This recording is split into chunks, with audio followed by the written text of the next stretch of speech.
Hello, I'm Bud McCord. I'm here in Brazil, South America. It's September 23rd, 2021. We're walking through the pages of John's Gospel, carefully reading everything about what Jesus did to disciple his first disciples. And we're in the story of John chapter 9. The entire chapter is about a man who was born blind. And I said yesterday, and I go back to this thought repeatedly, that nothing that Jesus said or did was accidental, and every single thing about his life had a very deep purpose to it. And there's so much in this story that points to that fact. So he comes across this man who was born blind.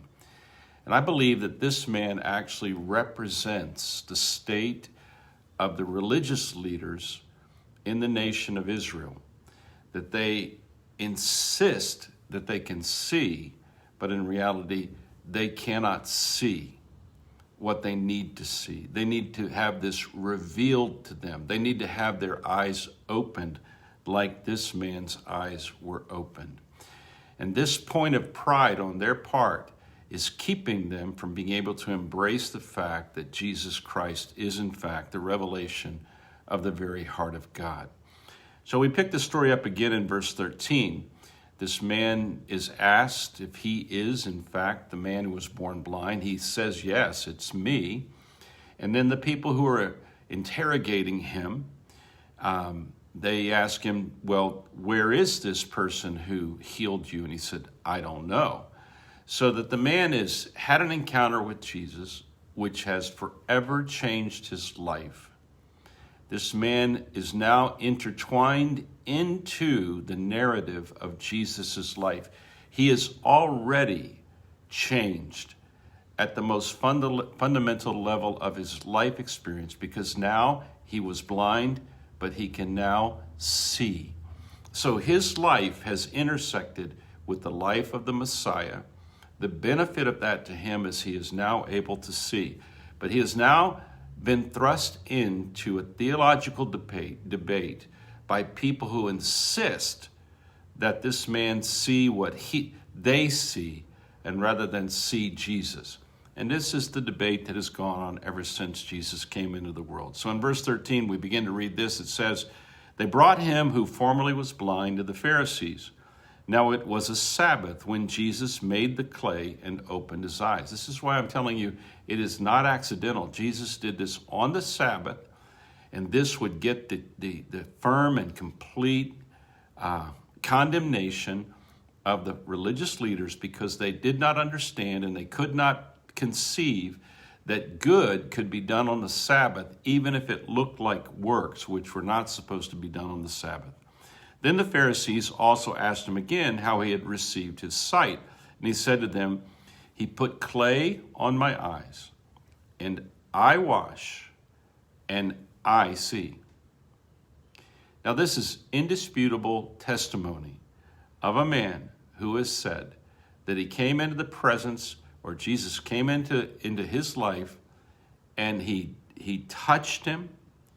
He touched him with the symbol of what man was created by, the dust of the earth, like Adam was created. And then he said, I washed and I see. In other words, my cooperation with Jesus has allowed me to see. Therefore, some of the Pharisees said, this man is not from God, talking about Jesus, because he does not keep the Sabbath. Now they want to cancel Jesus. Cancel culture has been around for a long time. They want to cancel Jesus. Now others said, how can a man who is a sinner do such signs? So wait a minute. He does so many great and wonderful things.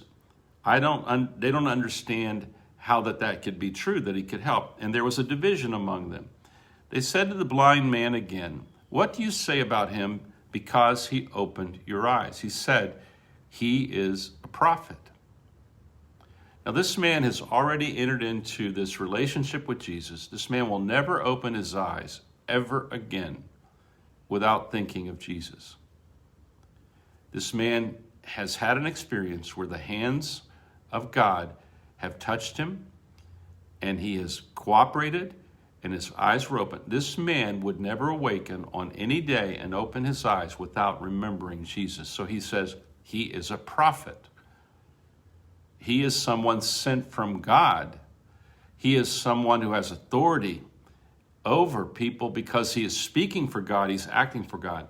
But the Jews did not believe concerning him that he had been blind and received his sight until they called the parents of him who had received his sight. And they asked him, saying, "Is this your son, who you say was born blind? How then does he now see?" This is kind of debate and manufactured accusations. Sound familiar about what we live in right now in our own times? His parents answered and said to them, "We know that this is our son, that he was born blind. But what means he now sees, we do not know, or who opened his eyes, we do not know. He is of age. Ask him. He will speak for himself." And boy, is that ever true. This guy is an eyewitness, literally. He is an eyewitness of the power of Jesus Christ. He will speak for himself. His parents said these things because they feared the Jews. The Jews here are the religious authorities. For the religious authorities, the Jews had agreed already that if anyone confessed that he was Christ, he would be put out of the synagogue. Therefore, his parents said, "He is of age, ask him." To be put out of the synagogue in that particular culture would be an excommunication. It would mean that if you ran a business in the city, you would be shunned. It would mean that if you had an opinion about anything, no one would listen to you. It would literally be a social system of keeping you totally aligned with the public narrative that the main leaders wanted. These are the same things we live with today. Things have not changed. So they again called the man who was blind and said to him, "Give God the glory. We know that this man is a sinner." Now here they want to contrast this. They want this man to give God the glory and completely remove Jesus from the story. He answered and said, "Whether he is a sinner or not, I do not know. One thing I know, that though I was blind, now I see." There's something about a true conversion experience or a true connection to the person of Jesus. It produces an effect on us in such a way that we may be simple, we may be untrained, we may not be the wisest people in the world, but we know what happened to us. And for somebody to come along and say, no, he did not really do that. Give God the glory. And you say, yeah, but God used this man. I can't separate what happened to me from this purpose. So this man says, "I was blind, now I see." This is all Jesus wants from the Pharisees and the scribes and the religious leaders. He wants them to confess that none of them has seen the reality from above. None of them have seen the reality of God's love from the kingdom of God in action.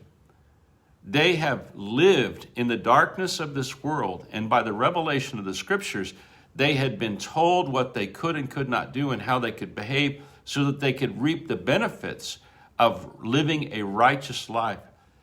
But they had translated that into, we already see. We're not blind. We don't need what this blind man got, whatever he got. And so they're arguing out of the dark. And what they need to do as they're in the presence of the Messiah is to humble themselves and say, "You have shown us signs in significant amount and number and repetitions that we know that the good that you're doing is coming from above. And so these works that you're doing and everything, we don't know how to translate it. We don't know how, because we don't understand it. We're blind." This is where Jesus wants to get these people. But they will not admit that they're blind. If you've ever experienced a very deep political debate or an argument even in a church meeting, you've ever been in a place where people are seeing two entirely different things, and you know the kind of stress that can produce, and the desire of some people to win the argument at all costs. That's what you're seeing here right now. But Jesus is the reality of the universe. And so they're arguing against facts that cannot change. They're arguing against Jesus Christ, who was before Abraham. And all they needed to do was to admit that they had never seen the kingdom of God in action. But in seeing Jesus, they were getting a manifestation of the kingdom of God. This poor blind man who was born from birth, he was born for this moment. He was born to have an encounter with the power of the Messiah, of God made flesh among us. And he was experiencing that. He experienced it. And his theology is developing. He said, I don't know who it is. But then he said, he's a prophet. He's of God. This infuriated the leaders. And so they began to try to cancel him, get rid of him, or at least change the narrative. This is what people do who want the world to stay as it is. We defend it. But if you've ever had an experience personally with Jesus, then Jesus becomes permanently connected to your narrative, and no one can take that away from you. That's what it means to be born again. Have you had a personal experience with Jesus where he opened your eyes to see him and see who he is and hear his voice? Have you had that personal experience? If you have, don't ever deny it and don't pretend it didn't happen. Be like this man and just say, I was blind, but now I see. That's a conversion. That's the true beginning of discipleship. It's not all the same for all of us, but we have had a personal connection to Jesus that has changed us. And when we're born again, we know that. Have a great day. Think on these things. They're worth thinking about.